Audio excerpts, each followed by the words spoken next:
বন্ধুরা তুঙ্গো আজকে একটা জবরদস্ত রেসিপি শিখামো, ঠিক আছে? খুব কম সময় হয়ে যাবো, তাড়াতাড়ি হয়ে যাবো, খাইতেও দারুণ লাগে। আর এই গরম ভাতে যদি এই পদটা হয় তাহলে আর কিচ্ছু লাগতো না, এক পদেই পুরো খাবন উঠতে যাইব, ঠিক আছে?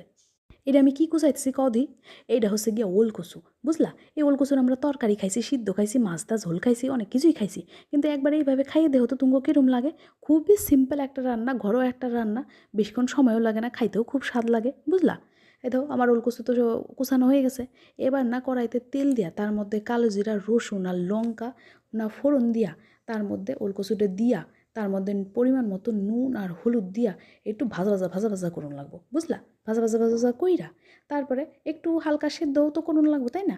এর লেগে একটু ঢাইয়া দেবো। ঢাইয়া দিলে কী হইব, তাহলে তাড়াতাড়ি সেদ্ধও হয়ে যাবো, তাড়াতাড়ি ভাজা ভাজাও হয়ে যাবো। হ্যাঁ, এমনিও ধর এই নাড়তে চাড়তে এমনি ভাজা ভাজা হয়ে যাবো, ওল কচু বেশি সময় লাগে না ওল কচুর। এ ধর প্রায় ধর না ডাইয়াই কিন্তু অনেকটা ভাজা ভাজা হয়ে গেছে, বেশি সময় লাগে না। হ্যাঁ, এবার ঢাকার পরে এই ধর তুলে লেছি ঢাকনা, দাও কি সুন্দর ভাজা ভাজা হয়েছে। খালি খাইয়া ধো একবার, বেশ একটা রসুনের সেন্ট করবো, হেভি লাগবে।